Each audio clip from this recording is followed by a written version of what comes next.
Welcome everyone. I am Councillor Kimberly Barrett, the Cabinet Member for Climate Change and Greening the City. A bit of housekeeping information as always. If the continuous fire alarm sounds, please do evacuate the room and the public gallery by the stairwells and do not attempt to use the lifts. Please assemble by the statue of Queen Victoria and to comply with the Guildhall Trust Fire Marshal regulations. Anyone who signed in at the Guildhall reception desk should sign up when leaving the building at the end of today's meeting. May I draw everyone's attention to the fact that this meeting will be webcast to allow the public to watch the meeting if they so wish to do so. Everyone speaking will be on camera. Members of the press and public, I don't believe we have any, but still are also permitted to record the meeting on the understanding that it neither disrupts the meeting nor records those stating explicitly that they do not wish to be recorded. Please, can everyone use the microphones and remember to switch them off when they're finished, or the camera will remain on your beautiful faces. So just to start, have we had any apologies, Jane? No? No deputations? No? Well, in that case, I will let everyone introduce them. So I'll start with Jane and work our way this way, if that's okay. I'm Jane Dodino, the Local Democracy Officer. Felicity Harris, Strategic Lead for Climate Resilience and the Natural Environment.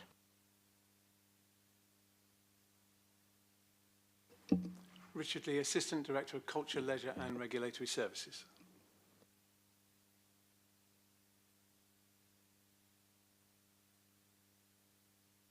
Judith Smythe, St Jude Ward Councillor. Councillor Russell Simpson, Hilsey Ward. Owen Hughes, Interim Energy Services Manager. And Tim Pratt, Senior Energy Officer. Perfect. Thank you, everyone. Well, I will jump straight into the first item, which is the summary of the 2025 annual status. Oh, is it? Oh, yes, apologies. Declarations of interest, anybody? Any? No? All good. Perfect. We will jump back to Richard then for his item. Thank you, Richard. We don't do minutes at the portfolio meetings, thank you. Over to you, Richard. Thank you, Councillor. And thank you for allowing me to bring this summary of the annual status report of air quality for 2025. Of course, it's sensible to remind everybody who's reading the report that this contains the data set for air quality for the calendar year 2024.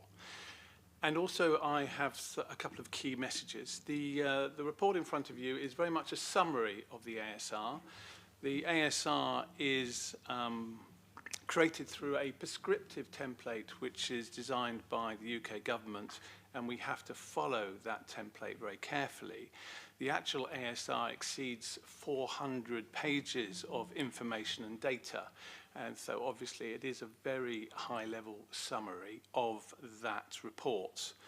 The key messages of the ASR is that it is a review and assessment of air quality during 2024, and it measures our performance as a local authority and as a city with the national air quality objectives which are set to protect human health. The report does not seek to go into detail, and there is no detail within the summary report. The annual status report does not go into detail around measures that the local authority may have taken to improve air quality, although it does contain some information. And it also does not seek to talk in any detail around the significance of public health and the impact of poor air quality on such. But it's worth highlighting right at the beginning that public health is a key area which could be impacted by poor levels of air quality. Also worth saying that the annual status report for 2025 has been submitted to the government, and they have accepted the report. The report itself goes into quite a lot of detail in terms of the results for the year of 2025 for two key particulates, which is nitrogen dioxide and particulate matter of PM 2.5 and PM10. It provides long-term analysis of the levels of pollutant over a 5-year trend and short-term analysis over a 1-year trend. And if anybody looks into the detail of the ASR itself, in terms of nitrogen dioxide, it actually produces monthly levels across our network of sites, which are 288 for nitrogen dioxide diffusion tubes and 6 continuous monitoring stations. All of the locations of those devices are contained within the ASR by good reference, and they are visual representation in terms of maps. I think it's fair to say that the vast majority of our monitoring network is in curbside and roadside locations. So we've devised a network of monitoring over a long period of time. In fact, I've been doing this for probably 30 years or so. And we're concentrating on the heavily trafficked areas of the city. So the main roads, the junctions which are congested. So we've got stop-start traffic, and therefore the level of pollution is likely to be higher. Whilst it is a really robust network of monitoring devices, it does cover predominantly the entire city boundary. It does focus on those heavily trafficked road links. But also we do have a number of monitoring locations in what I would call background locations. An example of that is we have a continuous monitoring station in the playing field of Gatcombe Park Primary School, which is away from road links and heavily trafficked roads. I think it's also worth saying there is a distinction between the nitrogen dioxide diffusion tubes and the more sophisticated continuous monitoring stations. I would call the diffusion tubes low tech, and they are only available to monitor nitrogen dioxide. And the continuous monitoring stations we have, I would summarize as high tech, and they monitor all 3 of the pollutants I mentioned earlier. So the low-tech devices, around £20 per device for the exposure and for the analysis, and the high-tech around £60,000. And my point in referencing that is that the data provided by the high-tech continuous monitoring stations is the most reliable and effective in terms of validation, etc., in terms of the pollution levels that they are recording. I'd also, whilst I won't go into all of the detail of all the locations of the continuous monitoring stations, I think it's worth highlighting that we installed a station in Alfred Road. If you're not familiar with Alfred Road, it's between the top end, which I would call the eastern end of Queen Street, and the southern entry to the dockyard. And so it's about 250 metres long. We installed that station predominantly to monitor the impact of the CAS along that stretch of road, which I won't go into huge amounts of detail, but the government identified that as a particular hotspot level, and so we installed the station to assess the levels over the duration. That has now provided 3 years, 3 full years of data.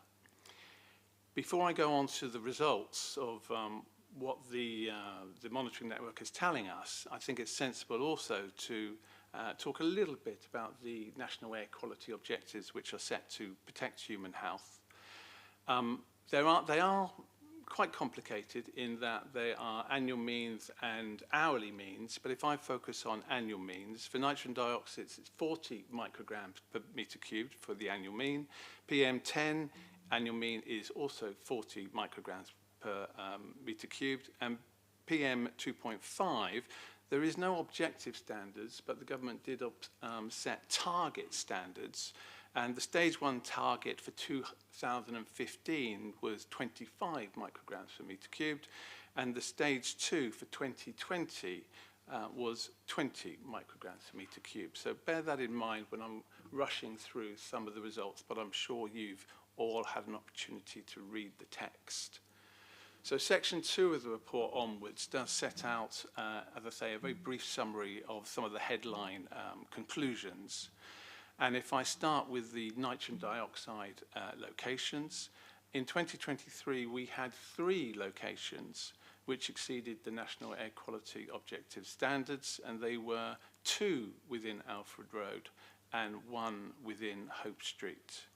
In 2024, 1 exceeded the objective standard, that was in Alfred Road, and the level produced by the diffusion tube was 40.44, remembering that the standard is 40. And that can be assessed against the 2023 level, which was 43.72. So you can see there was a reduction between 23 and 24. I referenced that location because that is the only location currently exceeding the objective standards within the boundary of Portsmouth. And I will provide a narrative in terms at this stage with the continuous monitoring station, which is very close to the diffusion tube location. Diffusion tubes are basically affixed to street furniture, lampposts, etc. And the continuous monitoring station is very close to that monitoring location. It is set back a little bit further, and distance makes a huge difference, even small amounts of distance. But the Alfred Road continuous monitoring station for 2024 provided a level of 37.70. So if you compare that with the 40.44 delivered by the diffusion tube, 37.7 is below the objective standard, and therefore it could be said that we are in compliance within Alfred Road as well. For those who are interested, I provided quite a detailed narrative of that analysis between the diffusion tube and the continuous monitoring station within the ASR itself. The diffusion tubes do not monitor a 1 hour mean because they are exposed for 30 days. But there are some complicated calculations you can undertake, and they suggest that there is no exceedance of the 1 hour mean. And therefore I'm very confident that the levels of nitrogen dioxide very short term, over a day or peak periods such as the AM and PM peaks, do not exceed the annual mean from the nitrogen dioxide diffusion tube calculations. In terms of the continuous monitoring stations, the highest level, perhaps unsurprisingly, was recorded in Alfred Road, and that was the level of 37.7, which I've already referenced, and there was no exceedance of the 1 hour mean. As I say, these 1 hour means are fairly complicated because one exceedance of a level does not necessarily mean an exceedance of the objective standard, because the objective standard provides, in terms of the I brought them with me to give you a flavour. In the sorry, if I go to nitrogen dioxide, the standard for the annual mean is 200 micrograms, not to be exceeded more than 18 times a year. So we can look at all those annual 1 hour data because it's a continuous, pretty much real-time analysis, and we are very confident, again, looking at the data, no exceedance of the 1 hour mean. In terms of particulate matter, again, for annual means, there has been no exceedances across the year in any of the continuous monitoring station locations.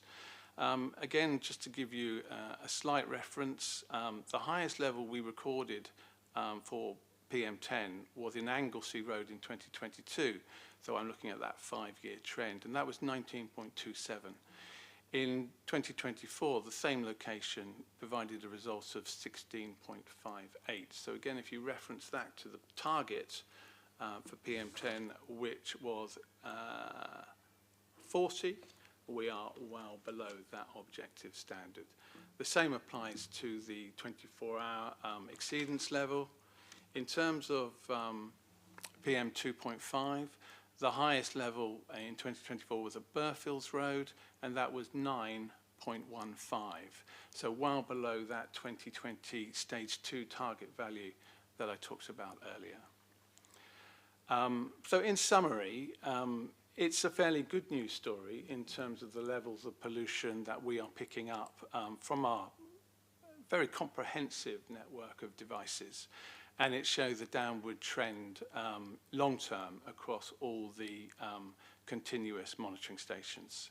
And I do reference those more than I reference the diffusion tubes for the reasons I've already explained in terms of the confidence that those devices provide us. A summary in terms of the PM particulate levels, both the PM10 and the PM2.5 also show long-term 5-year downward trends, which is very encouraging.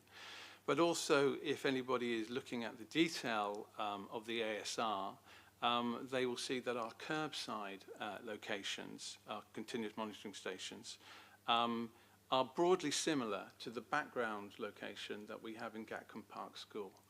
And they are pretty similar in terms of the 5-year trend line and the level of particulate that they are monitoring. And people ask me why that might be the case, where you've got stations right next to the curb of a heavily trafficked road compared with the level within a school playing field. And that's because we are monitoring a particulate of a particular size, and the device does not tell us the pollutant which it is recording. So it could be anything from pollens and dusts and, of course, other organic compounds, metals, and, of course, combustion particulates as well. But I think it's interesting that the background location is providing broadly similar results as the roadside locations. And all of them are reporting very similar levels of pollution, well below the target value. What I'd like to do is also recognise the importance of improving pollutants. So although my report demonstrates to the government that we are in compliance with the National Air Quality Objective Standards, as a local authority, we've always had a narrative around the importance of continuous improvement, that reducing pollution will improve public health, and as a result of that, of course, I will continue to, and have done this year, and will do next year, continue to monitor the pollutants in the city.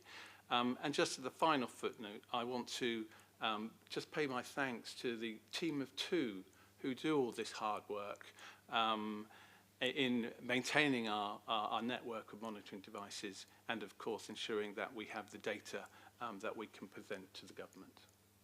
Thank you. I'm very happy to take any questions, of course.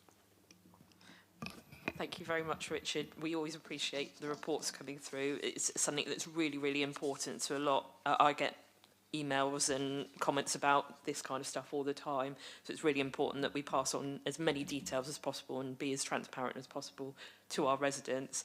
I'll come back to my comments in a minute. I can see Councillor Simpson is eager to ask a question, so I'll hand over to him. Sorry, Kimberly, I didn't mean to. Firstly, thank you, Richard, for your very thorough report. Sometimes you're a bit too thorough because it takes away all the answers to the questions that we have lined up. So it's like, it's good and bad at the same time. Just curious, so at 1.5, it says 67 additional monitoring sites were deployed in 2021. As of 2025, how many monitoring devices and locations do we actually have in total? Or was that number 228 the number?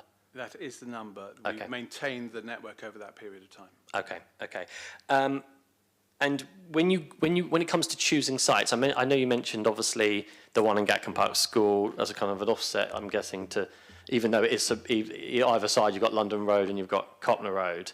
I'm just, you know, I'm guessing there's also monitoring there as well on both sides to kind of get a rough idea of what's happening on those main roads, as well as the one in Gatcombe Park School. Yes, we do have a continuous monitoring station in Burfields Road on the junction of Copner Road and in London Road itself. Whereabouts in London Road, if you don't mind me asking? London Road, I'm a bit old school in terms That's of all right. my, descriptions. Is it by the Coach and Horses pub? It's in the centre of the London Road, just north of Kingston Crescent. There is a supermarket. It changes name very Lidl? regularly. Is it currently Lidl? Lidl, yeah. Then, okay. That is where it's located. Okay, that's outside quite. Lidl.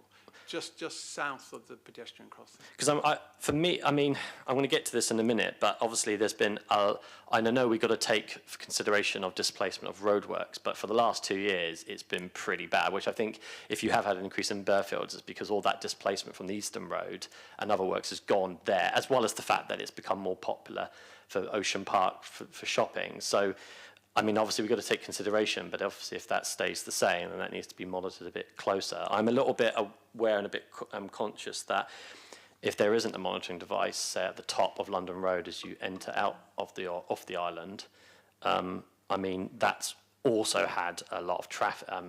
That's also had a lot of roadworks there, but on top of that, it's become even more of a funnel than it has previously, as well as the fact that we've now got more HGVs that go through into the Limber Line, and people forget that there's a massive industrial estate on the west of the island, and they don't always use the Eastern Road. Sometimes they cut through over to Norway Road and go up through London, and it's become quite dangerous, which is another reason why I've highlighted it so much with traffic. But I do think that if we haven't got something there, we need it, because there's a lot of traffic now. But before I go on to that, because that's the next bit, do we, as I see, I've noticed all the means have been going down. Do we have estimations for this year that is going to go down further? Being optimistic? If I just the first point about monitoring in London Road and Burfields Road, we do have diffusion tubes along basically. They are in a map, so you can identify them via the ASR yourself, should you wish. But all of the major traffic routes there are numerous devices along the lengths of those roads. And at junctions, we actually have diffusion tubes on each arm of the junction, so we can try and assess the sort of impact of queuing traffic waiting at those junctions, particularly if they're light controlled, etc., and so on. So yeah, if you think about 240 or so locations, then quite clearly I think we've got the city covered in terms of where have we got traffic, what is the impact of that traffic in terms of nitrogen dioxide. In terms of particulate matter, it's more difficult. I allude to the fact in the final part of the report that monitoring particulates is more complicated. What we do is we try and monitor the levels of pollution in accordance with the government's requirements, and they are quite specific in terms of validated equipment, which is trustworthy as far as the government are concerned. If we were to deploy sort of medium tech, something between the two, then if they're not ratified by the government might question how accurate those devices are. So you've got to bear in mind 228, I think I said, for nitrogen dioxide, not including the continuous monitoring stations, but only 6 for particulates. Richard, as we had a government change in over the last year and a half, was the requirements changed? So was the requirements higher, or did it stay as is? There was a requirement to review and assess air quality. We have engaged with the government around how we are assessing the performance of the CAS, because the previous government was very focused on that. And that's why we expanded the network at that time. And of course, we engaged with the government regarding our network, and they were very content with the number and location of the devices that we are deploying. But there is no actual document that I'm aware of that says for a city with certain lengths of roads or types of roads that you have to deploy a particular number of monitoring devices.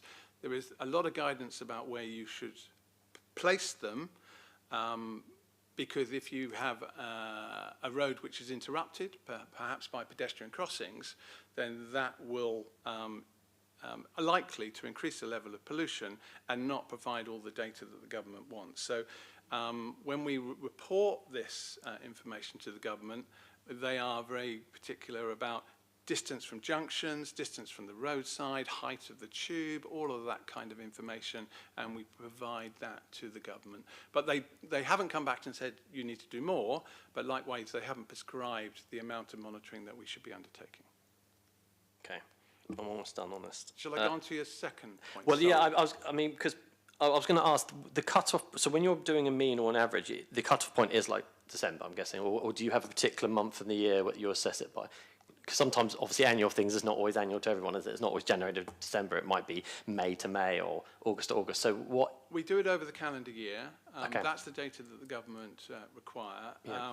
And the government give us 6 months. So you can understand if they're giving us 6 months to deliver the annual status report to the government for their appraisal, you can see how complicated those calculations may be. But it's a calendar average. Yeah, so going back to when we do have roadworks, and in our case, they literally seem to be forever, and they've caused a lot of issues around the city and a lot of displacement. Are we taking consideration for that? Because as you've mentioned, especially as Burfields, and there are definitely some other areas that you would have seen gone up, especially. It's very interesting if you're particularly interested in data. I've mentioned AM and PM peaks, so you'll get increases of pollution around those times. But obviously there's days a week which may be more popular in terms of the amount of traffic on the road. Bank holidays may be a particular peak of people coming into the city for leisure and those sorts of things. You also get seasonal variations in terms of the atmospheric conditions affecting the level of pollution on the road. So all of those factors, because we've got what I described as real-time, constant monitoring, you can delve into the data to see what the impact of those issues might be. But also, if there is a traffic work going on, whether that be long-term or short-term, through the continuous monitoring data, you can get an idea of how that is impacting upon pollutant levels.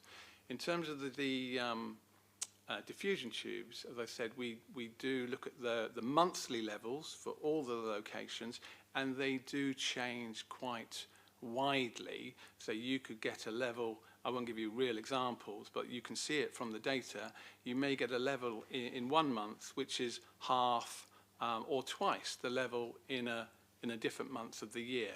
So they do fluctuate significantly.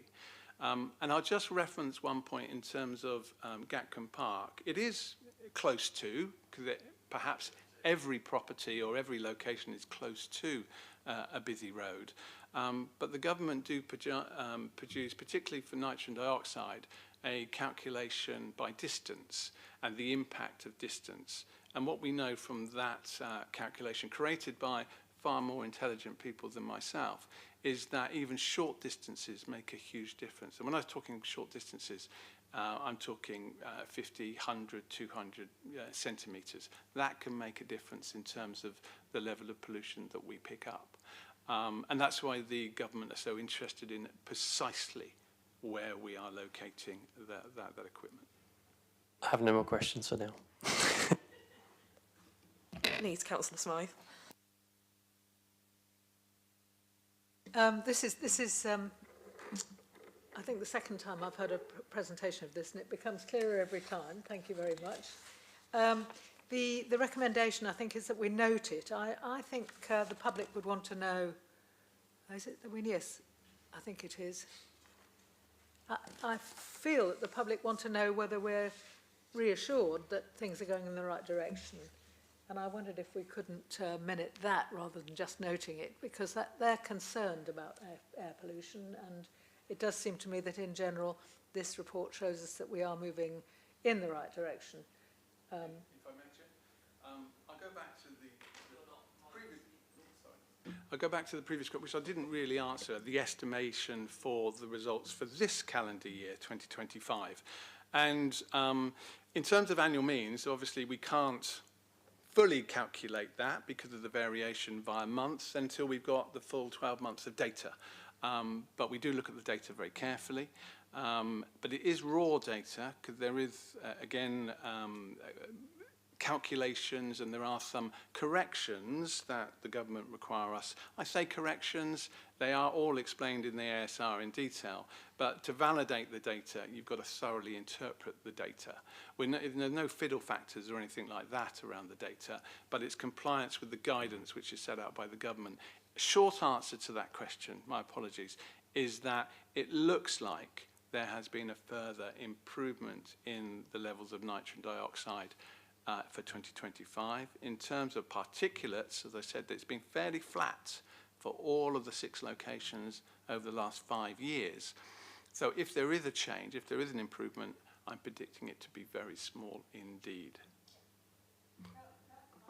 Understand that there are very small margins, but something, I think it's not, if I might say, Kimberly, not right for us to note the report, because if I was a member of the public, I would want to know, is this reassuring report? I think it is a bit reassuring. I've been a bit reassured. I think you don't need to say much more about why we're a bit reassured, or if we're not reassured at all, we should say so.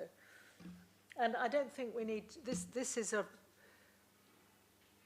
actually it's a little bit confusing, but this is the report of the 2024 year, isn't it? And we're halfway through the or a bit more than halfway through the 25 year. So I think one might want to just qualify the remark in that sense. But that was just a recommendation to you, Kimberly, because you know all this work's gone into it, and what people want to know is this slightly better or slightly worse than before. Now the second thing, I'm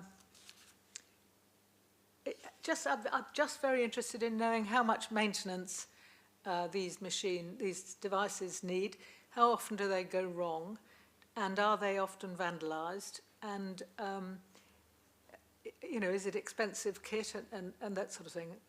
I do see these things on as I walk around, and I've often wondered, you know, how often they need to be maintained. Do we know immediately if one of them has stopped working, and are they often vandalised? Thank you. Yeah, please jump. Richard will probably jump on this, but we have done I'm going to use the wrong word. One of the monitoring stations, we have done some work on that recently, haven't we? But I'll let Richard. In terms of producing the report, the government give us 6 months to produce the report, and we send it off to the government, and it takes them about maybe up to 3 months to then tell us whether they accept the findings of the report and the data that's so that's taking us into sort of September, October, and the time we get on to the timetable for, you know, portfolio meetings. So that's the kind of, I understand we're right at the end of the calendar year. In terms of, does it demonstrate an improvement? This is the first year, in my view, that we've had full compliance with the objective standards across the entire city. PM10s have been compliant for a long time, and 2.5 in terms of the target, but nitrogen dioxide is the first year in all locations, with that caveat around Alfred Road and that 40.44, that we've been compliant with the objective standards. So that has got to be a positive position. In terms of the maintenance of the continuous monitoring stations, they are expensive. Like any sophisticated analyzer, which is out there in a street environment, it does take quite a bit of love and care. We know when the equipment is failing because it's kind of real time, and we go into the data on a daily basis. And if there are problems, then one of the team will go out and fix those. They do require calibration, so we know that the reporting is accurate, and there's a defined process for doing that. And within the ASR itself, the government require us to do a kind of assurance narrative about all those measures that we put into place to ensure that the data is accurate. We also, very recently, we've upgraded the analyzers because most technical equipment requires replacing from time to time, and we've gone through a process in the last 12 months of upgrading our analyzers. And in one case, we've replaced the whole unit. On the final point, in terms of data capture is key. If we only have data capture of 10–20%, then we're missing an awful lot of the data. So the government stipulates how much data is considered to be reliable. We look at a minimum of 80% before we can draw any conclusions. I'm delighted to say in the vast majority of cases, particularly around the continuous monitoring stations, the data capture is very good, in the high 90s, but again, all of that is reported within the ASR. Diffusion tubes do go missing for many reasons potentially, and that can cause us some problems. And if they do go missing, we might choose a slightly different location, which causes us problems about assessing year on year. But if we are losing an awful lot of tubes, then clearly the data is unreliable in any case. So, yeah, there's a lot of work that goes into ensuring the data is not only robust in terms of the network, but is credible in terms of the results that we're reporting. That's very clear. Could I have one little other question? Is there any sign that the government are going to make the targets more demanding over time? And is there any particular concern that public health have about any of these figures? Because people do still die from CPD and lung disease, and of course if it's caused by internal atmospheres within houses and smoking, then one understands it. But there are still quite a few deaths which post-mortems do attribute to air quality. And I wondered if the government were going to make this more ambitious over time. I'm unaware of any plans of UK government.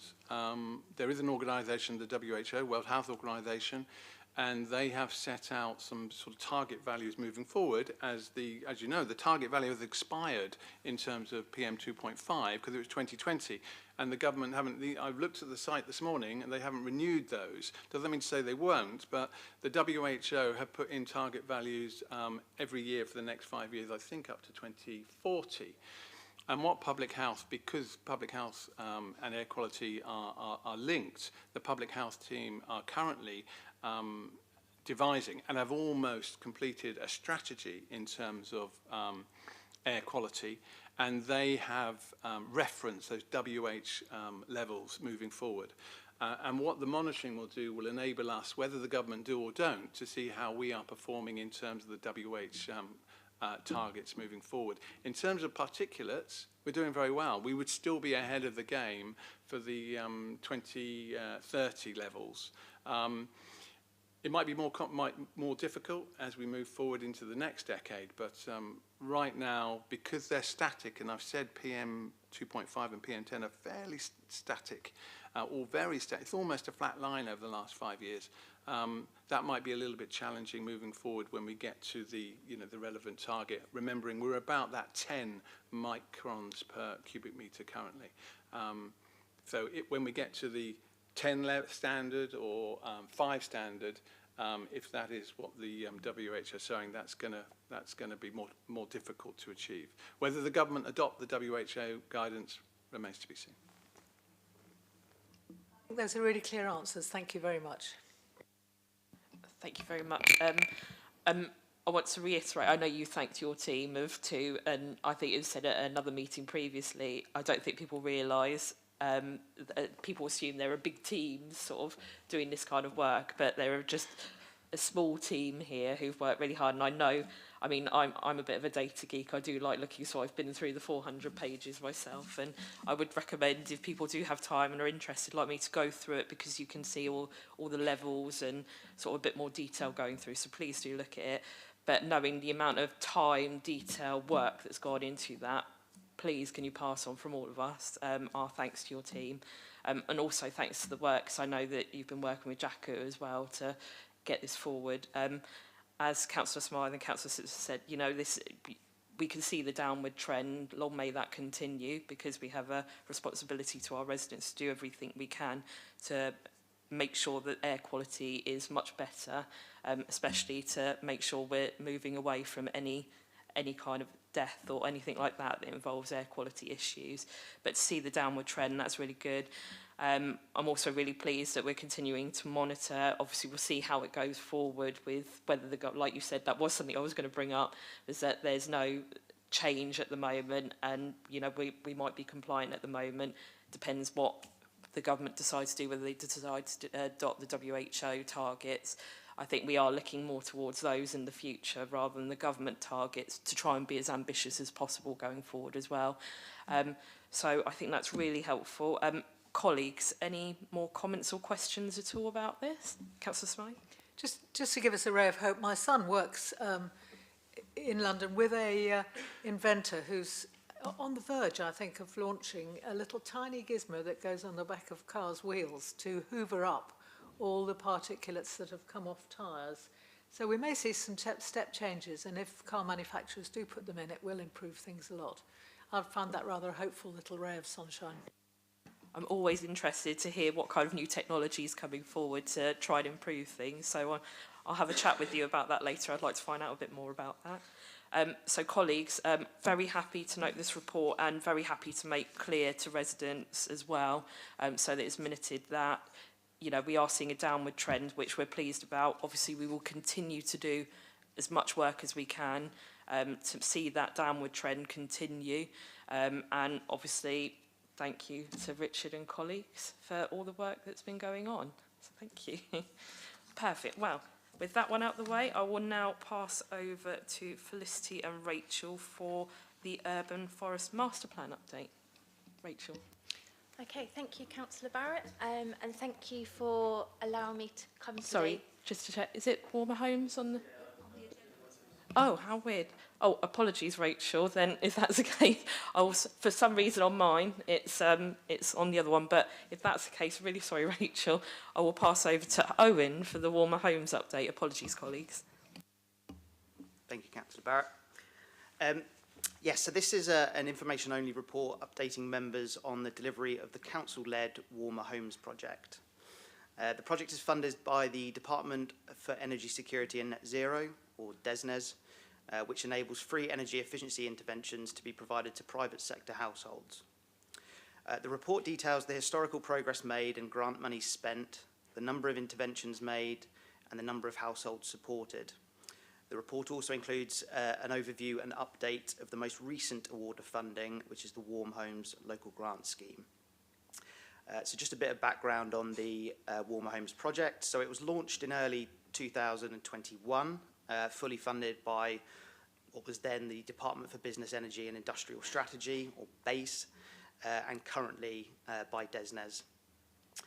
The Warmer Homes project is delivered on behalf of a consortium of 31 local authorities, of which Portsmouth City Council is the lead. A full list of those authorities involved is included as Appendix A. Previously completed schemes are listed within item 2.2, which totals £62.5 million spend, with over 5,500 properties upgraded with energy efficiency measures.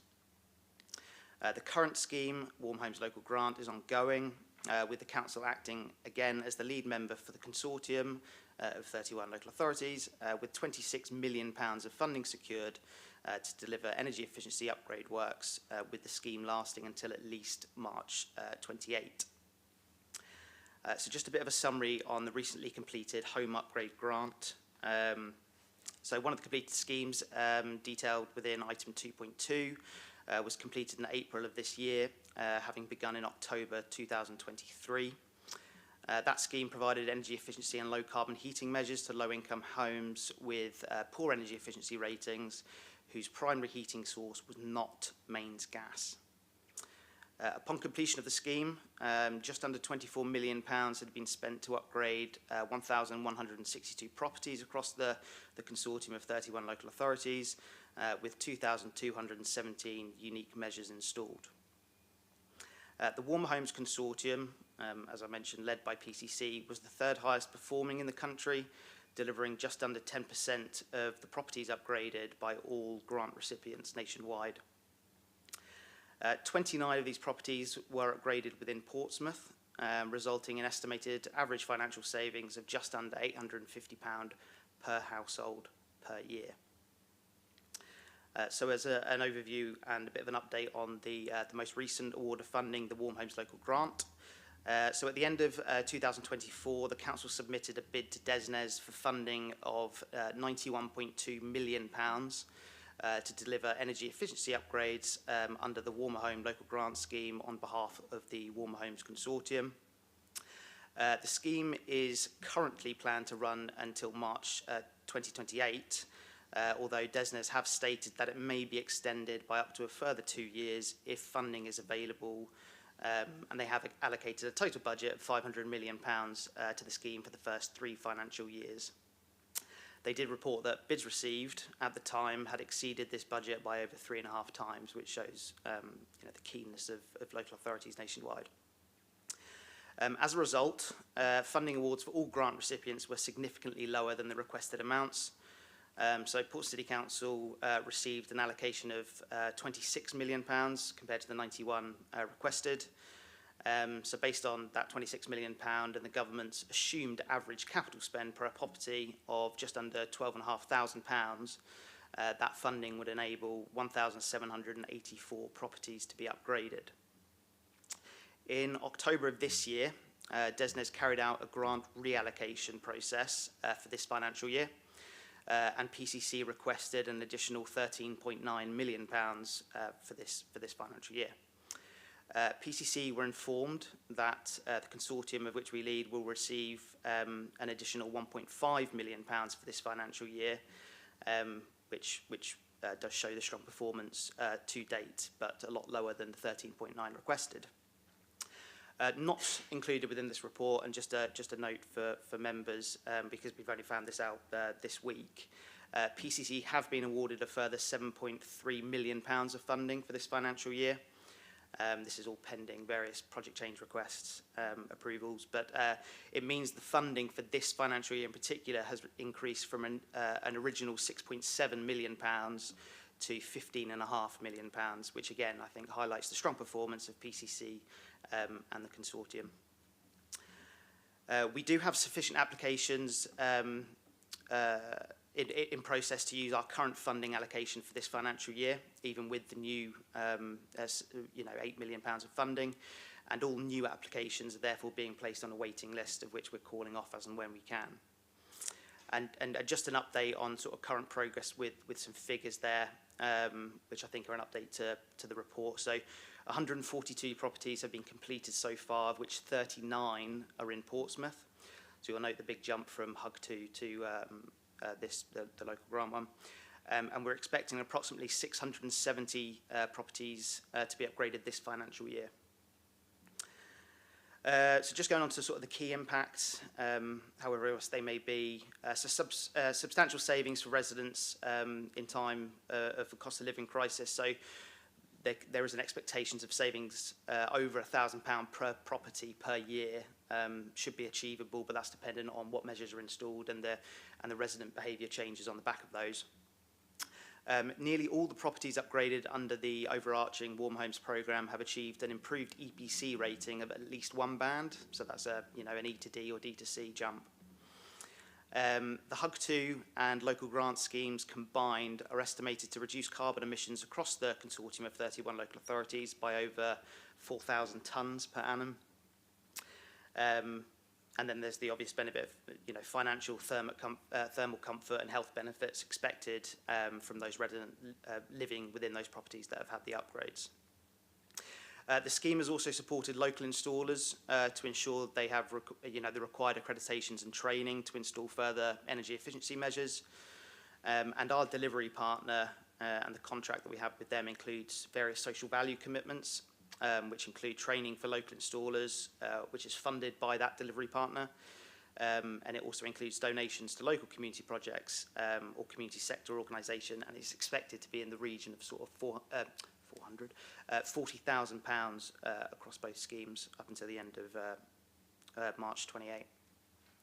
So in regards to next steps, the Energy Services team will continue to use the foundation of the Warm Homes project to attract further grant funding to support the delivery of retrofit measures and energy saving advice.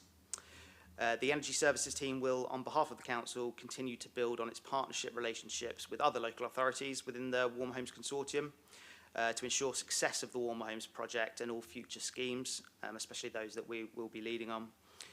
The Energy Services team will continue to build a brand and reputation for delivering strong support in Portsmouth through the Warm Homes project and the other services available in the city provided by the Council.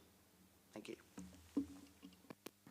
Thank you very much, Owen. I liken us leading the consortium to, and it makes me feel like quite a proud parent, to be honest, and the fact that we're doing these measures across and helping the other councils across the consortium to do these measures and put them in. It's not just Portsmouth residents that are benefiting from this, but residents across across quite I think it's quite a vast area, isn't it, all the way up to Milton Keynes, I think. So the fact that because there's always competition between councils to obtain this money and to try and do improvements, so it's quite nice that actually this is across the field, because this is an objective that I'm pretty certain that all councils want to hit, you know, improving the lives of their residents. You know, like you said, it's so many different outcomes that come from upgrading someone's property, whether it's health, financial, and the carbon as well, trying to get down towards that net zero carbon target. It's a focus across all areas there. So I am really pleased. I will check in with colleagues first. Any questions at all? I'll go Councillor Smythe this time. This is a quick one. On page 7, you've got the income requirements, and I think it's quite right that this sort of thing should be means tested. That's not a problem. Do you give advice to people and steer them towards your providers if they're going to be paying the full cost? Because I think that one of the reasons that people don't take up these solutions is that they get phoned endless times and confused and get frightened about a doorstep sale. That's certainly the case in my situation. And you have offered, you advertise this scheme to councillors, and we have got somebody coming around soon. But we would certainly need a guidance for which we'd be willing to pay, and then help with the contracting. And I think that's an important aspect of work that needs to be done. No, absolutely. So through our delivery partner, Agility Eco, but also through the Switched On Portsmouth team, within the domestic team at PCC, we do offer sort of tailor-made advice depending on who's, you know, asking what. So that's absolutely something that can be considered, just to make sure, because obviously there are concerns, well, with anything when it comes to sort of too good to be true schemes like this a little bit, that you do want that, you know, the authenticity of the scheme to be ratified. So yeah, no, we do that.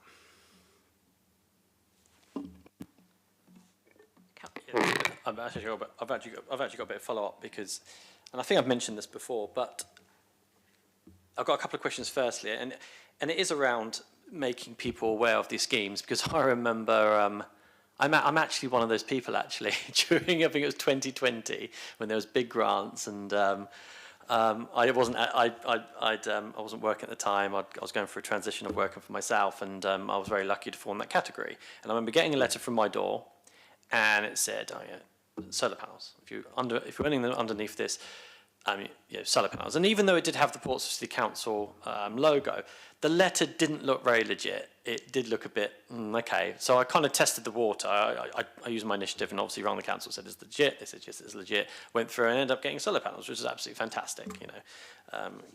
Goes with everything else that I have in my house with greenhouse, etc., etc. But going back to what Councillor Smythe said, there is a real issue with trust, because I remember that when I got mine fitted, I had like other residents or my neighbours at the time saying, "Oh, how did you get solar panels?" Also, the letter, we thought that was fake. And I think there's a matter of truth to the fact that if you are being phoned all the time, you're getting leaflets all the time. I mean, let's be honest, it's mostly around double glazed doors, isn't it? You get a knock on the door. "Oh, your door looks like it needs changing." It's like, "Oh, I had it done last year." And but they're trying to upsell that, and I think it's the same with energy as well. I feel that if we have a scheme like this, it should actually come from the council, and it should look official like all the other things that we have, instead of it. I know we're using third party and the ones that can deliver it, and we're kind of passing on the marketing to them, but I actually think that if you want to get people really on board with these schemes, take advantage of it, they need to know it's legit. And this kind of follows up on my next question of page 27. So and correct me if I'm wrong, but the map of postcodes in lower super output areas. So are these the dots where we've had success in installing? Sorry, is that the Appendix B? Yeah, Appendix B, yeah. So are all those dots correct me if I'm wrong, is this where we've had success of having these energy efficient things installed? So I think these are just the postcodes that qualify. Right, I find that really interesting, because I did a piece earlier this year, and it talks specifically about the most deprived areas in Portsmouth, and 9 times out of 10, unfortunately, the most deprived areas are also where we have the most council homes. And I can see there's a big gap in Stampshaw, and I can see there's a bit of a gap in my ward, Hilsey, around Hillsey Crescent Way, and I know there's a lot of council estate around there, and they haven't got any solar panels, and I'm just wondering, is that because they don't know about it, or we've missed it, or is a lot of these dots based on people coming forward and asking for it, or are we using our initiative with these deprived areas? Because I remember there was a map about the most deprived parts and Portsmouth from 2019, and those areas were definitely on it. And I'm seeing no dots, and I'm just kind of a bit concerned that we do have certain. And I'm pretty sure, actually, even in your ward, Jude, I'm pretty sure there's maybe a few dots in areas that you think, well, actually, I'm surprised there's none there either. How does it work? Sorry, I think Tim. Okay, if I may. So that map is based on the kind of official list of eligible postcodes that is provided by the government in conjunction with this scheme. So one of the eligibility criteria, and it's not the only one, but one of them is that anyone living within one of these LSOAs that are in income decile 1 or 2 is eligible provided their property meets the requirements. And in order to simplify the confirmation of that eligibility through that route, the government publishes a list of the eligible postcodes that it will allow through that route. So that map is just showing basically one dot for each of those postcodes. So is that based on government data more than local data? Because I mean we would know our areas better than the government. I no disrespect. I mean I just know for a fact that there are those 2 areas especially definitely are, a lot of council properties, and I'm just really curious of why there's nothing there.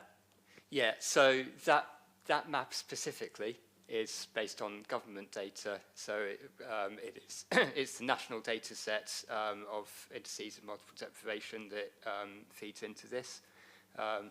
However, I think it is also worth saying that there are other alternative eligibility routes. So we don't rely on those as being the only areas in which we are focusing the support. We also use our own local knowledge of where are the most deprived areas to target.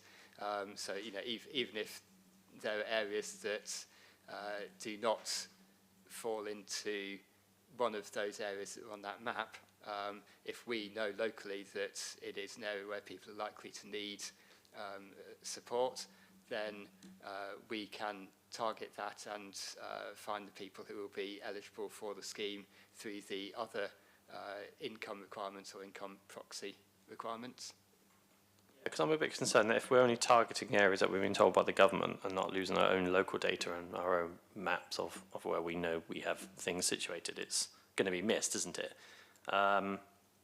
Yeah, I'd be quite curious to know, because I mean I'm reading the 4.27, obviously the terms of being able to be eligible, and I can tell you now that they definitely fit in there, and I'm just really curious of why it's not been brought up sooner, or it's not in the national database. But there we go. Yeah, so I mean it's also worth mentioning that the data which that map is generated from is quite old. There is, I believe, a update to that data that has just been released this year, but there's sort of a process that has to take place within government for the updated data to feed into the eligibility requirements for these schemes. So that could be the reason for the mismatch. But as I say, we do also use our local knowledge to target residents in areas outside of those that are highlighted in that map, where we know there is deprivation and that people are likely to need support, and we can help people to access the scheme through the other eligibility routes. The only thing it might just be worth mentioning, you were talking about council properties, so just to be clear, this scheme is specifically for private residents, so homeowners and private renters.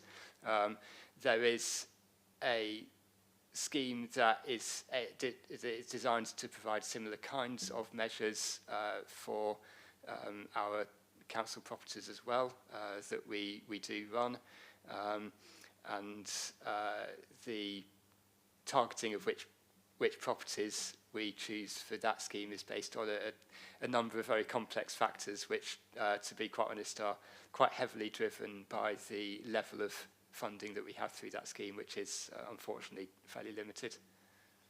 Interestingly enough, and I'll follow up on the next time Judith wants to come in, I mean, even though it's private, it's actually in the most deprived part of Portsmouth, maybe by coincidence. So the question I've got to ask then is, how old is this map? What year is this map? So the data that map is based on was released in 2019.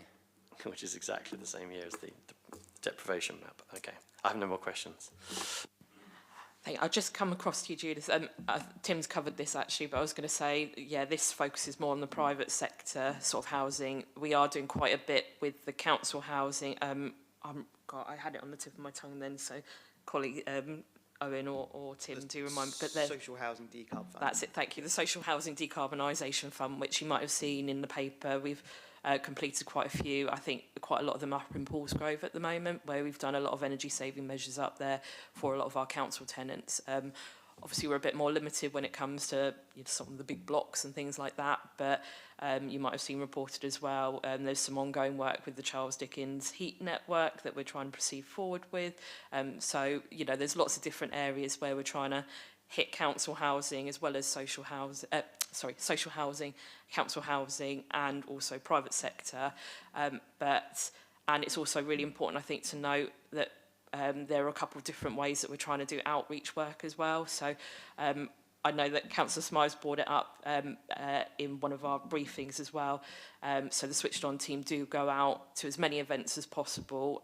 So I know that we're looking into the suggestion that you mentioned as well, so that we could talk to individuals across, who maybe like Councillor Smythe said, like a library who pop in to a community centre, so that we can do as much outreach work there. And I believe as well that there was a project that we done with one of the doctors' surgeries as well, which Tim might be able to jump in and just quickly mention, and then I'll come to you, Judith. Yeah, thank you, Councillor. Yeah, so I believe you're referring to the Warmth on Prescription project, which is ongoing at the moment, where we are combining health data and data on property energy efficiency in order to find people who are in poor quality housing where this is generating adverse health outcomes, and specifically target support to those residents. So the basic concept of the scheme is that health providers will be able to refer people into the Switched On Portsmouth service, and we will then be able to guide them towards whatever support is most suitable for them. So Switched On Portsmouth is a kind of umbrella organisation that is able to combine all of these frankly rather complicated and arcane schemes and actually focus on what the resident really needs and link them to whichever scheme is going to be giving them the most support and help them to apply to that scheme and get the help that they need. Mine was merely an observation. I mean, I'm very glad to hear that you are extending through prescriptions at GPs and that sort of thing, because damp homes and other things can be identified by health workers and are very important both for health and for saving energy. This map is about poverty and low incomes, and in a way it's quite good to see it does exactly mirror the concentrations of public housing. That's good, but there are a lot of pockets even in the richer areas in the city. Charles at St Jude and St Thomas's both have some of the more expensive homes, but they also have pockets of extreme poverty.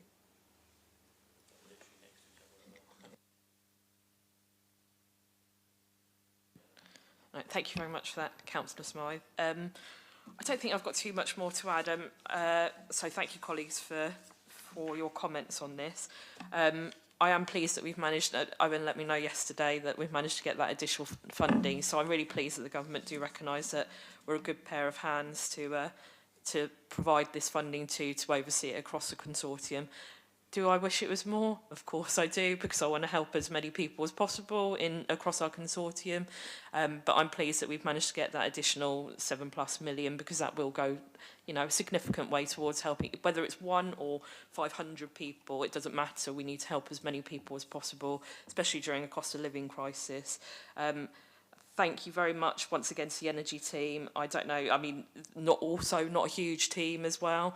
Had gone through a little bit of change. We're very glad you're here, Owen, overseeing them, so thank you.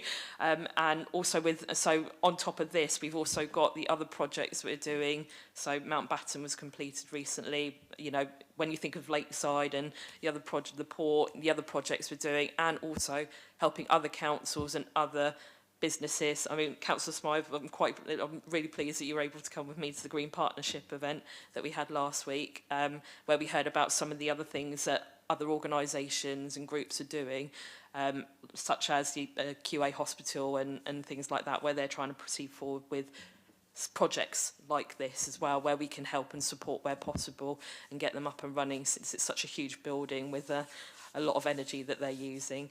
So really appreciate the work that you guys have put into this, and yeah, fingers crossed we continue to get more funding to help more people. So thank you very much for the report. Thank you. And once again, apologies to Rachel and Felicity. So we will now move on to our last report. So that is the Urban Forest Master Plan. Over to you, Rachel. Thank you. And yeah, thank you for giving me this opportunity to come and talk about our Urban Forest Master Plan. So we've been on a bit of a journey for creating this plan. So our greening strategy has identified that trees are a really important tool in our toolbox for climate resilience across the city. So our existing trees plus tree planting as well. So as our city warms, gets hotter, as we have air quality that we need to manage, as we have extreme rainfall events, then greening and trees are one of our ways of managing and mitigating that. So to really understand and make our Urban Forest Master Plan, you know, based on evidence, we initially undertook a iTree eco-survey led by Forest Research, externally funded by a grant through DEFRA's climate programme. So the Woodland Creation Accelerator Fund funded all this work. So that iTree Eco report back in 2024 looked at the treescape across the whole city. So it's trees on PCC land plus trees on private land, so people's gardens, MOD land, university land, you know, because all of those trees are contributing to the city treescape.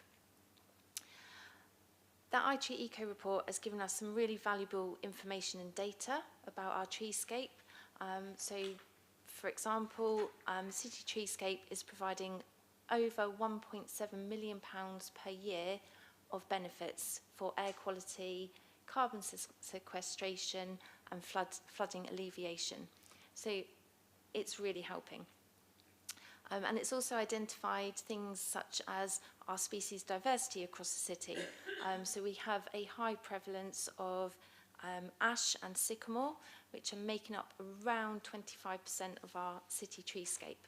And as many people might be aware, ash is impacted by ash dieback, and there's also diseases that are present in the UK, not yet present in Hampshire or Portsmouth, but are potential diseases that could affect our sycamore.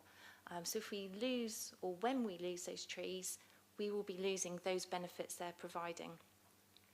So we've taken all that data and the recommendations from the iTree Eco report and used that to create our Urban Forest Master Plan.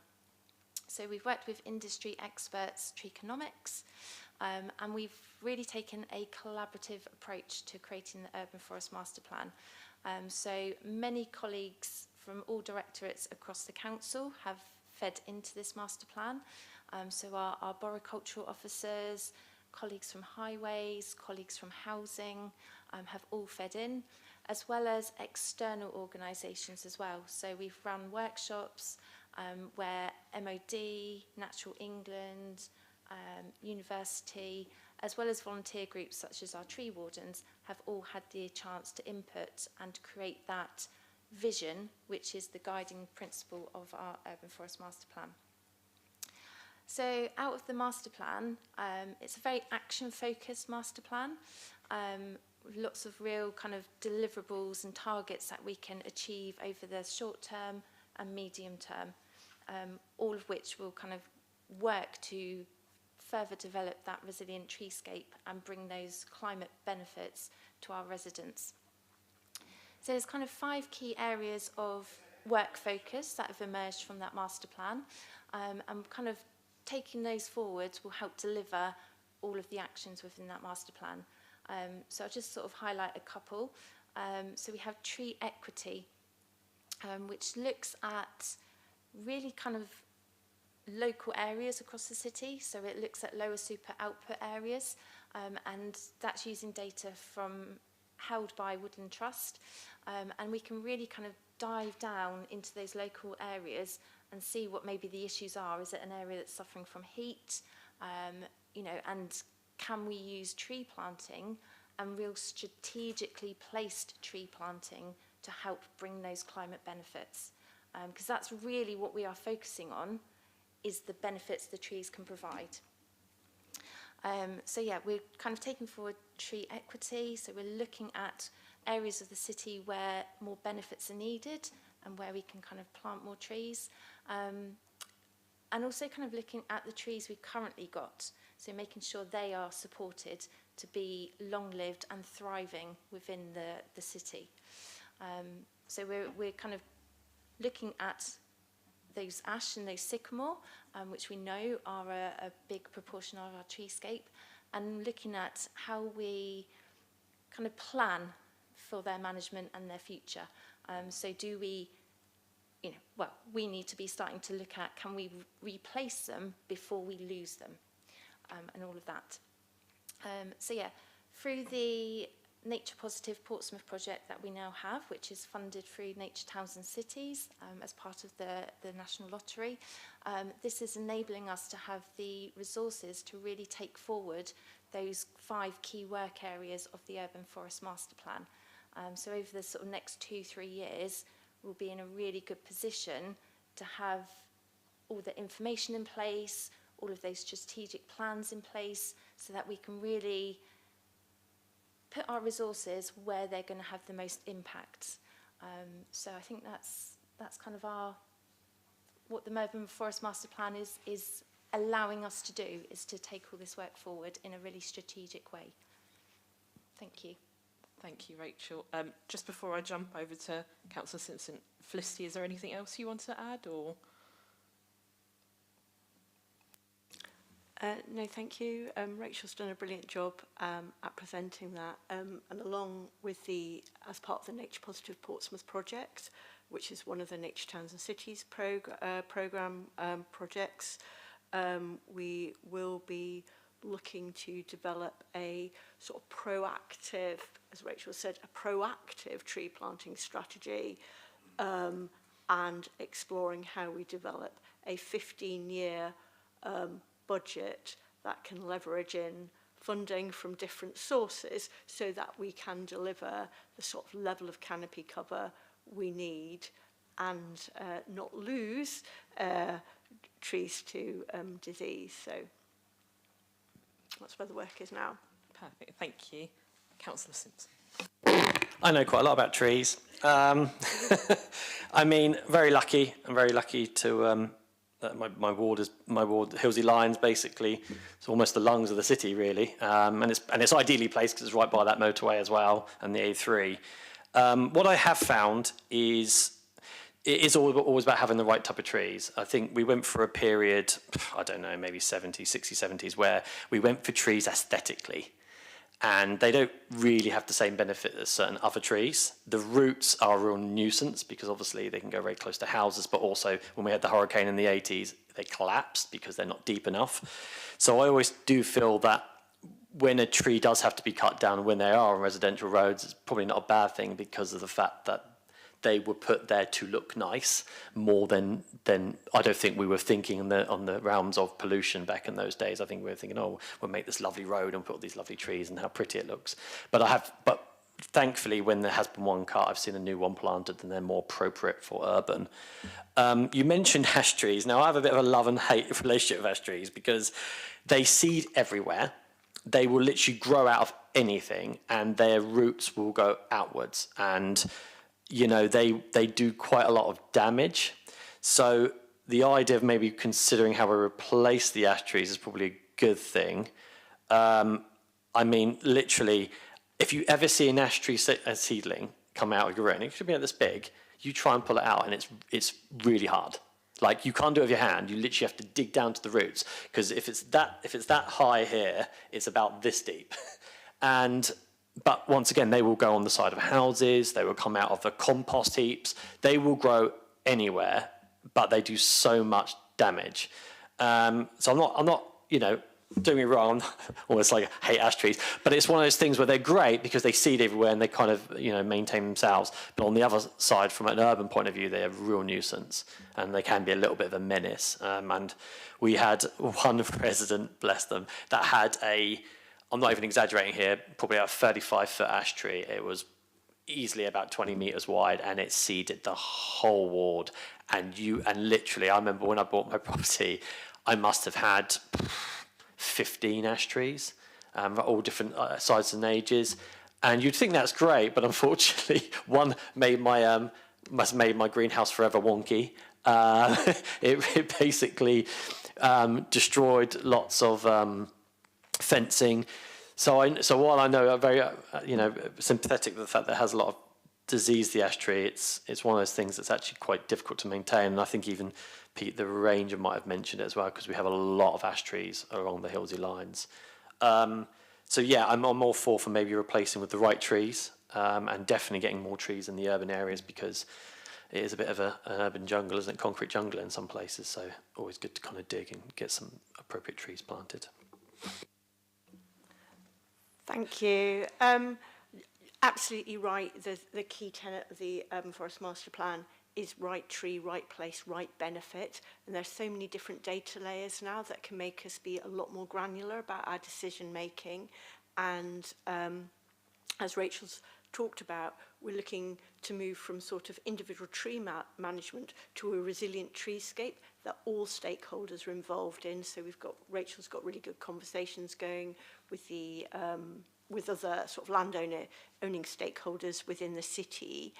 One of the, to your point, in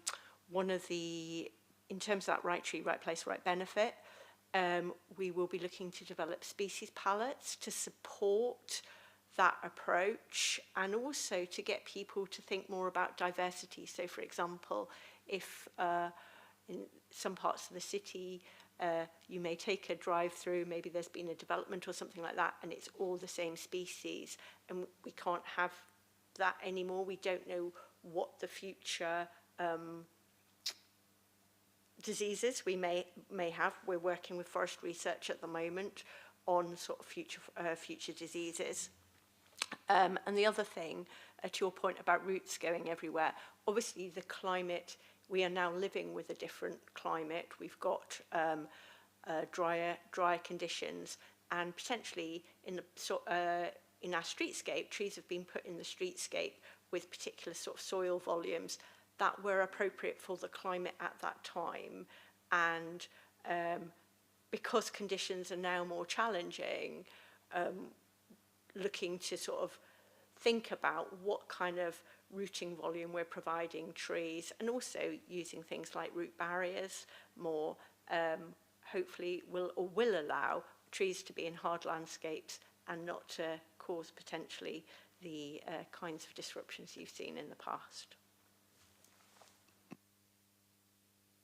Thank you, Chair. This is a brilliant report, and it's brilliant news we're doing this. It's fantastic. We also need trees for shelter as we're going to have hotter times.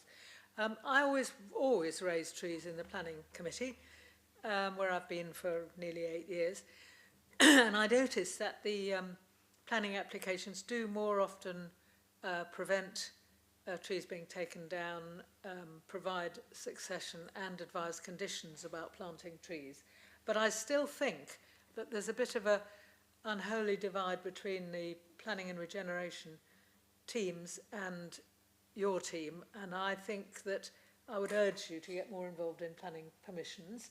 That's the first thing. It does, those of us who care about trees do have to keep on about it, because there's a natural tendency for town planners to be focused on the applicant and the development and not on the trees. So that's just what I've observed. I also think it's the relationship between trees and sustainable drainage. You've used SUDS here, but that SUDS only applies to new buildings. The applications for things like pull-offs in front of your house, we have now got it in the local plan, but we must have in the local plan that they should be permeable to rainwater and not drain into the urban sewage system, and that I think wrapping this policy up with sustainable drainage, not just in new developments, because it's given as part of the building regulations there, but in the any developments that happen in the urban environment. I've been pushing that, and we have got that in the local plan, as I mentioned, because I've pushed and pushed and pushed for it with Councillor Mason's support. And, you know, I think there's a little bit more to do to link up and to find slightly different routes with which to support people in the densely occupied Victorian areas of the city. You still see trees being pulled down, and very recently, in fact, the City Planning Department did take, unusually, took enforcement action against somebody who took down some important trees in Victoria Road North, and I keep an anxious eye on these seedlings because, you know, in the past there's a track record of pulling the trees down.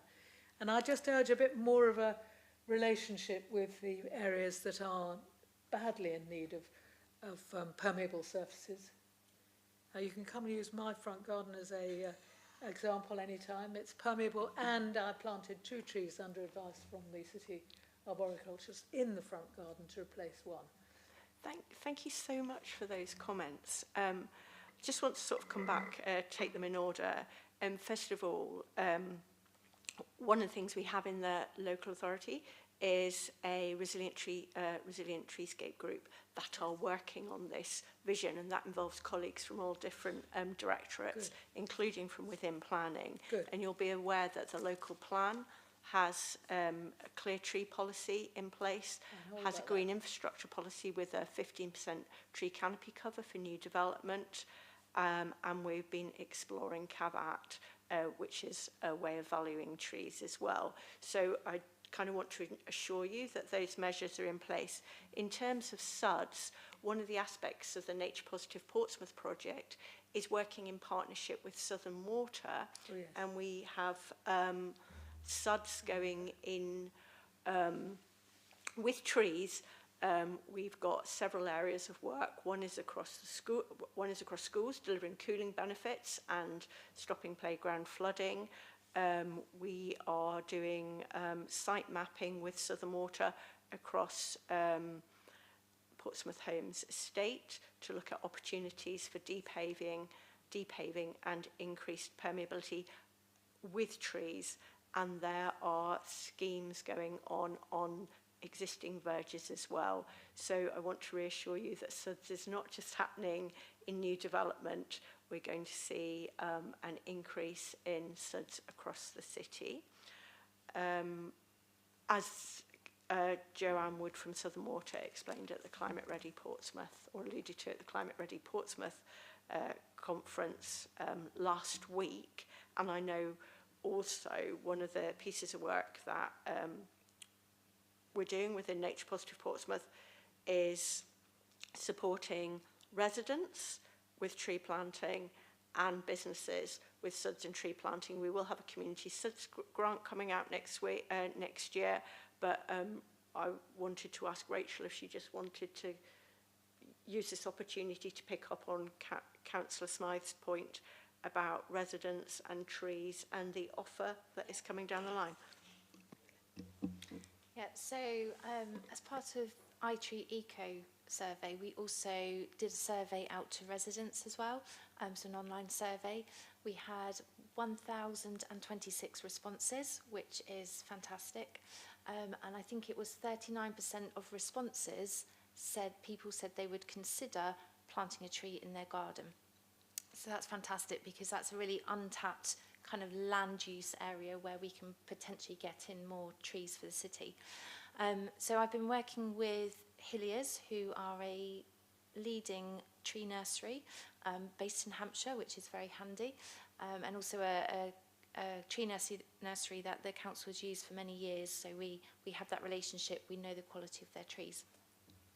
So as part of the Portsmouth 100 celebrations, we will be launching a residents tree offer, where residents will be able to select trees from a list of 7 species that have been specifically chosen to be appropriate for the typical Portsmouth garden.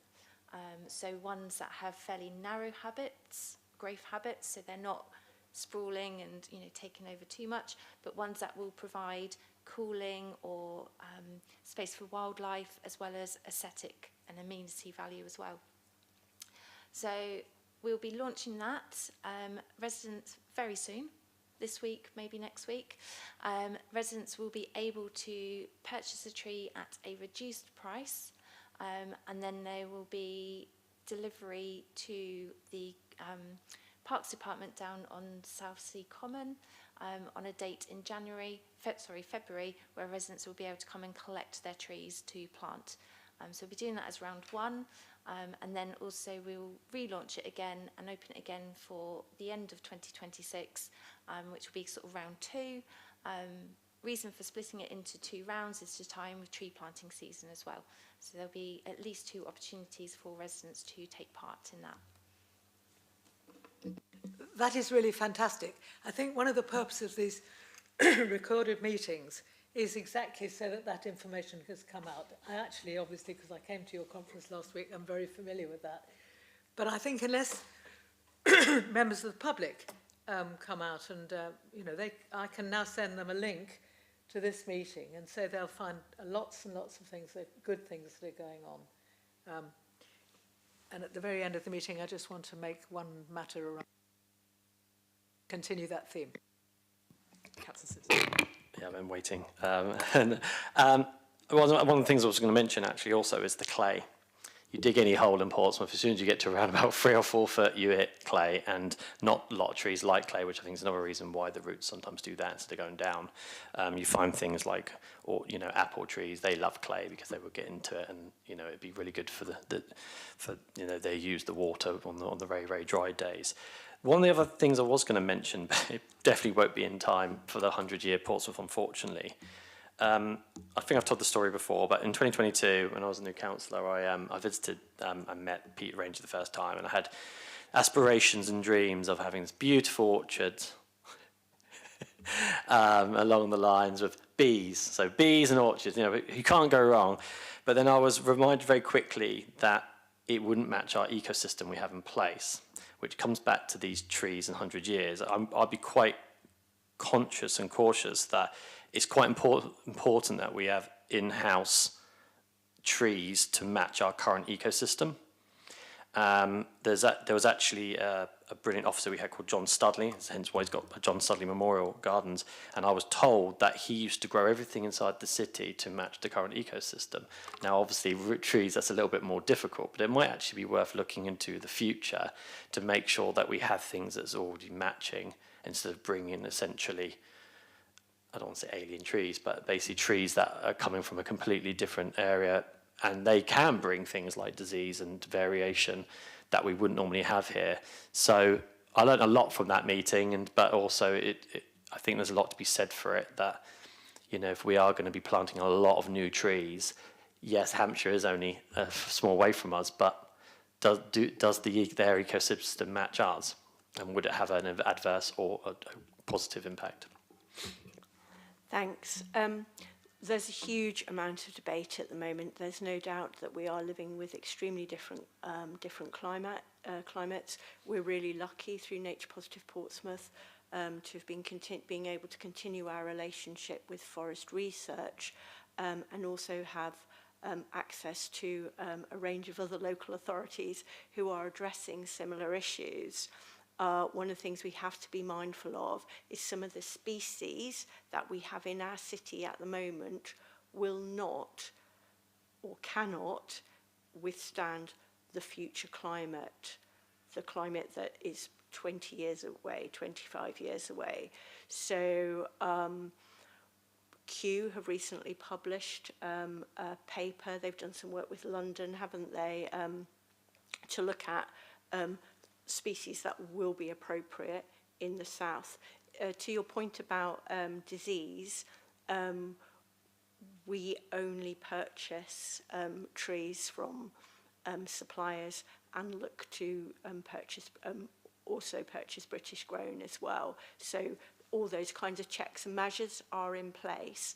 And I think to your point about the kind of local ecosystem or trees that are phenotropically adapted to local conditions, yes, I know the tree wardens have tree nursery, a small tree nursery, and I know there are aspirations to develop that, and I feel that that's a really, really good point moving forward. But we will have to see a change in some of the species we're used to seeing. And I think, Rachel, even the other day, you pulled up some information showing the sort of progression, not in Portsmouth again yet, of oak processionary moth.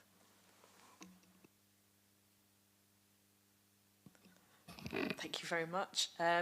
Colleagues, any further questions or comments? No. Thank you very much for this. As Councillor Smythe has mentioned, I think it's a really great report. There's some, as well, it even says here, key work streams to deliver these things that we need to going forward. I think the fact that we've now got that just under £1 million to be able to move forward with some of these projects is really useful, especially as I now understand that there is now not the funding available that we used to have. I don't know if you want to just mention that briefly. Yes, so last winter and many previous winters, the government had some grant schemes for tree planting through Urban Forest Challenge Fund and Local Authority Treescape Fund, 2 different grant schemes, which we have had 4 grants from the Urban Forest one and 1 grant from the Local Authority Treescape Fund.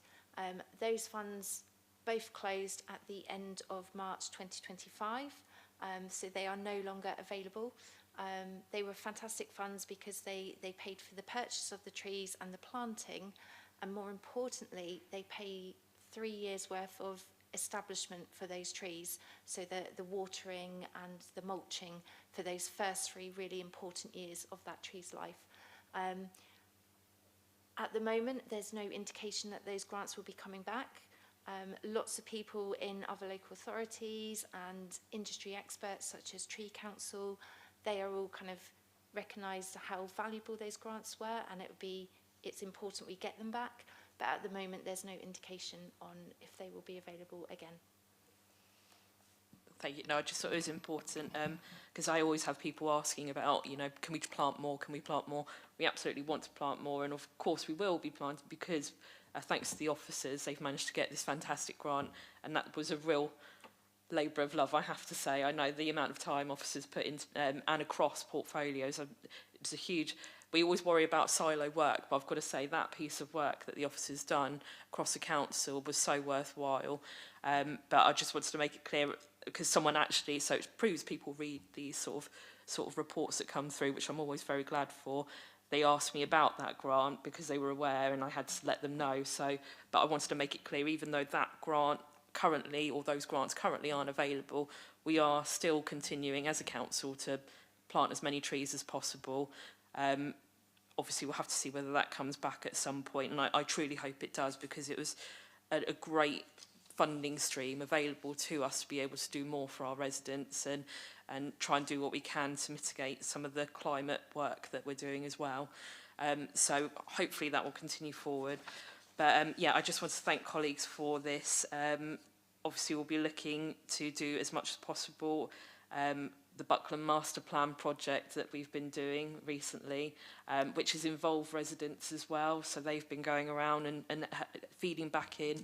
And I have to thank all the groups that have been involved as well. You know, I talked to Friends of the Earth, the Tree Wardens, Charles Dickens Orchard. There are a lot of people feeding into this, which is really vital going forward as well. Councillor Smythe. It's your decision here, obviously, but I would like to recommend a third recommendation. The first two are wonderful and brilliant, and you're doing great work. But I would like to see a third recommendation is that there is a extensive communication plan which is carried out to make many, many more people in Portsmouth aware of this great work. And I know that we don't communicate well enough because a lot of people who are in Friends of the Earth, other things, find it difficult to find out what's going on. And I get always accused of greenwashing things by citing what's being said by you and what I believe and I see, but they still don't believe it for themselves unless they get it. I think it's got to be in flagship and more often.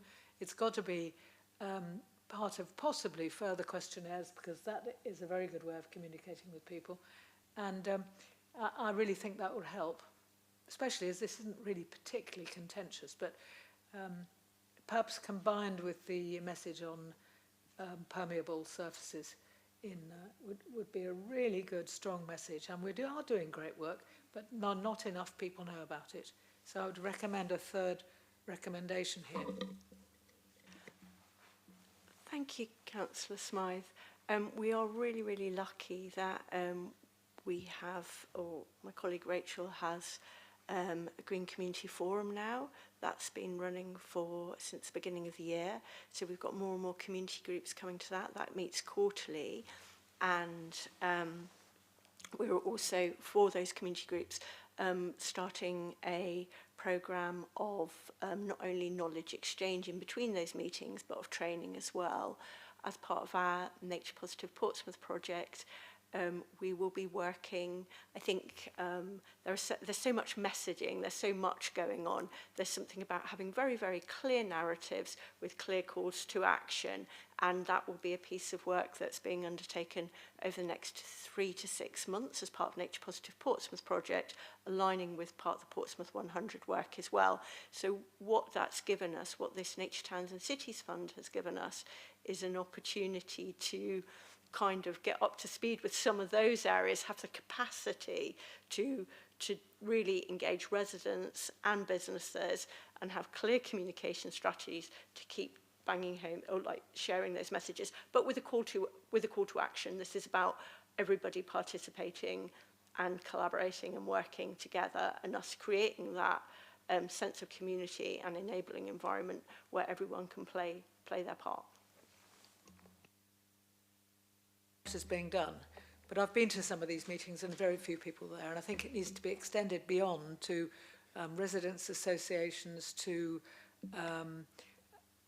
open meetings more that anybody can come, not just a list of people who are probably already convinced. It's a very difficult job, I know, and I've helped authorities design such strategies, but I think it just needs to go a bit further and a bit faster. Thank you, Councillor Smythe. I think we will always continue to try and push on what I hope is an open door for many residents, and we're lucky that we have involvement from a number of the community groups. I know that Felicity and Rachel have met a number of times, in especially recent times, with groups like Friends of the Earth to make sure they're updated, involved and invited. Some of those green sort of almost like workshops and discussions that we've had, every time we've had them, more people have been invited. So I think, take for example recently, I know, I hope he doesn't mind me mentioning his name, but Rob Bailey, we've spoken to him because of course he's part of the Milton Neighbourhood Planning Forum, but we've also had people like, and I know she won't mind me mentioning Viola, Langley, you know, so we've sort of extended out and the more it's discussed and the more people attend, then there's the more, you know, there's suggestions going forward. So, I mean, there are more organisations that aren't focused on green things. For example, U3A are very good at, it's a voluntary organisation, or other organisations like Portsmouth Pensioners. These are people with time and influence. They often go home and say to the multi-generations beyond them that this is going on, and they get really excited. So it's an additional list. I really do think so. All voluntary organisations that Hive know about and have got the names and addresses. Sometimes it might involve a specific single focus for them. But, you know, try and invite Portsmouth Pensioners and U3A and a number of other organisations and get the grandparents in who'll then persuade their children. That's the sort of thing I mean. I do... I meet a lot with the people you've mentioned, and you know, they're really convinced they will go out to find the information, but there's a lot of people who won't and who remain very sceptical. Thank you. thank you. We'll certainly take that on board anyway.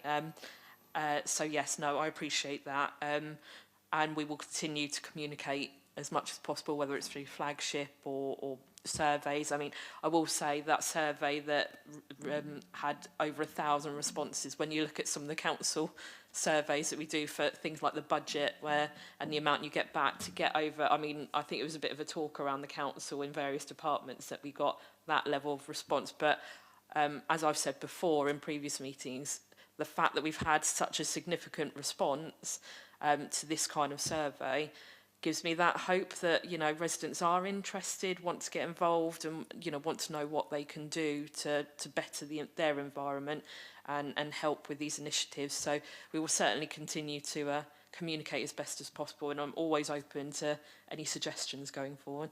I don't know if Councillor Simpson has... I was just going to add, actually, because you've mentioned it, so it's your own fault. Basically, I'll be quite curious to know about that data, to where a lot of the responses have come from. It would not surprise me at all if a lot of it was from urban. It really wouldn't.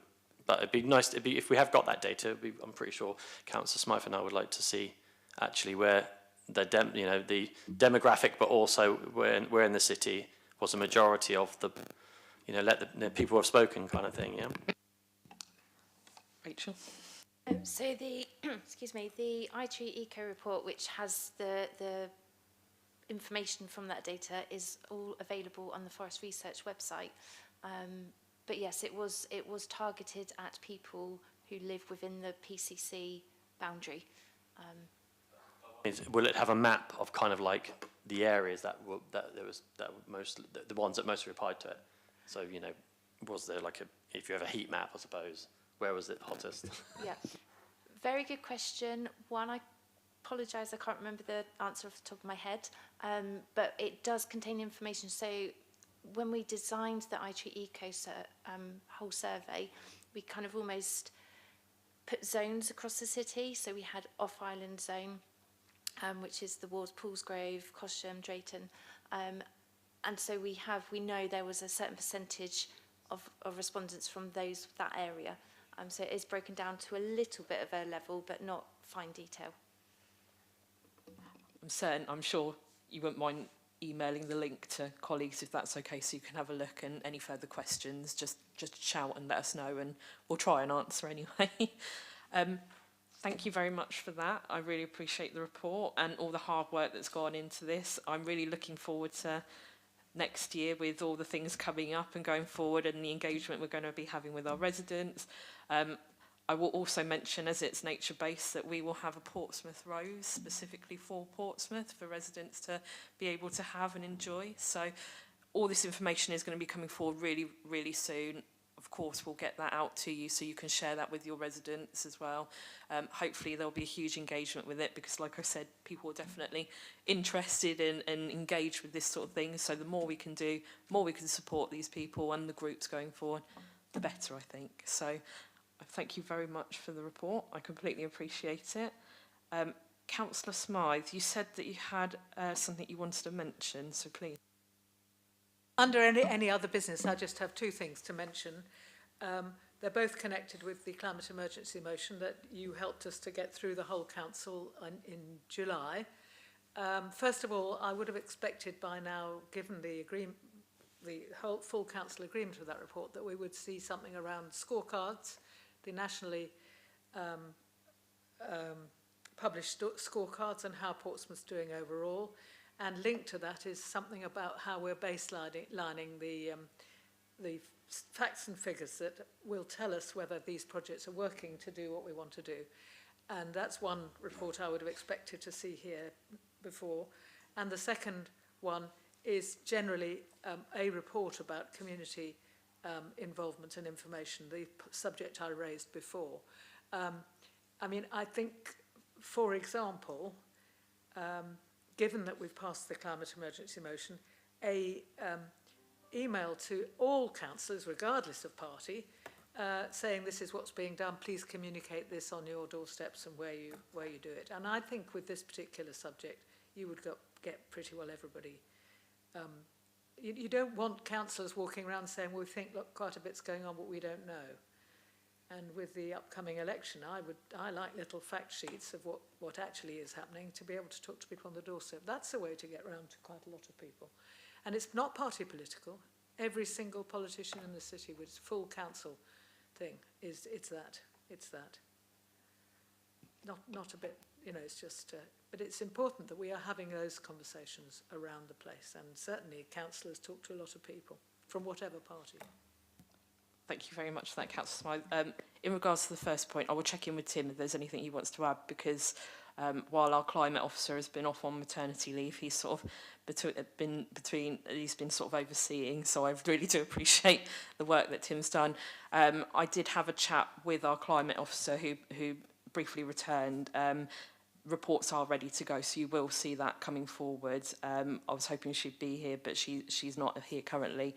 But there are reports coming in the new year, so and there might be a couple of reports, so apologies colleagues, but there are a couple of reports coming on that because there's a couple of things to report back on. Tim, I don't know if you want to add anything to that or whether I've sort of almost covered that. I'll jump on that, if that's okay, Councillor Barrett. Yeah, so I think currently it's with James Hill and Kelly Nash. So I think we're just waiting on next steps on that. So. Yeah. And in regards to your other point, then yes. Oh, sorry, you're going to have to remind me. Because I was trying to remember that. Can you remind me of your second point, Councillor Smythe? It was a general point about communication. Yeah, no, that is certainly something I am very happy to do. I find those really useful, and lots of people that a lot of us are talking to would then we'd have better conversations all around, I think. So that, but also U3A, not the people who are steeped in this, actually, they think they are now being consulted well, but it's people who haven't thought about it but might be frustrated, but also all the many people who do criticise local government. My lifelong mission, I've worked in the public sector all my life, is about making local government popular and well understood. And that's not a party political statement, but we're failing on the popular at the moment. And some of the things would be more widespread communication. Something perhaps on the Guildhall Square, you know, what would you call it, the big film screen. But there are all sorts of ways in which low cost, no cost communications can be done. I'm always happy to write to councillors. Hopefully they will read things, but that's something I can always do, so that's not a problem at all. Very happy to. I would, and I know you guys do, so there's no grumbling at you. I know that you feed back to your groups what's going on here, so that's always appreciated. So hopefully that's another way to get information going back. I would really hope, if you haven't already, and anyone who's watching, to sign up to our climate bulletin that we have going out, because we try and put as much as possible into that about what we're doing. Well, not just what we're doing, it's what other organisations that we work with as well do. So please do sign up to that. I can provide that link to you to be able to sign up if you want to forward that to residents, and I can provide that to all councillors as well. It's a really useful thing, and you know, like I said, it's not just what we're doing, it's what others are doing. I will mention this as well, very brief plug, because we want to make people more climate aware, businesses, what we're doing internally. We have had, and I might ask Owen to jump on this, or Felicity, we have had carbon literacy training going on, which we've offered not just to internal staff, but we've been able to offer it to sort of partner organisations as well, so that they're being trained up. So so that, you know, it's in the forefront of their mind when they're dealing with their businesses or what they're doing going forward. So it's not just an additional that then continues on as business as usual.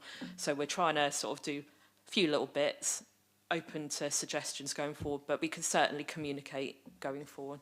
That should be a requirement for all councillors. We have an annual programme of training in all kinds of things that are much less interested in than this, for example, and is much less significant for the world. And we're the mandatory training, and I think you should add that to the list. It's Please. like you've read my mind, Councillor Smythe, because as not many people are aware, but when councillors are elected, especially newly elected councillors, we have to go through certain training. What I would like to see is added to that sort of a climate awareness. You know, we have all sorts of things. I'm trying to think, whether you're on the planning committee, you learn about that, licensing, modern slavery, those sort of training. Yeah. I mean, I know I find this, no offence, you know, data protection is very important, but I know I find this is something that we as a council, it's not an additional, it's business as usual. So, you know, I will say, I think when I got re-elected, I went to a number of the training events, even though I'd already been to them, and I found myself by myself in a lot of them, which I was very grateful for, because I got one-on-one time and got to ask whatever question I wanted with no time limit. But, you know, you kind of hope it's always down to the councillors, newly or currently elected, to come to these training events. I hope they would. I know timing, things like that is all dependent, but it's something that has been on my mind, and I'm very happy to talk to you about that going forward. And I will talk to our officers going forward to see if there is something that we can put forward at some point going forward, especially as with LGR, you know, we might see a number of brand new councillors coming forward, and I want this, whatever happens, this programme that we're doing to continue on, because we've put such hard work going into it.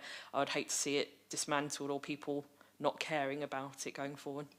I'll stop in a minute. Part of the reason we've got to do it urgently is before LGR, we've got to join whatever new partners we have, absolutely fired up on green issues.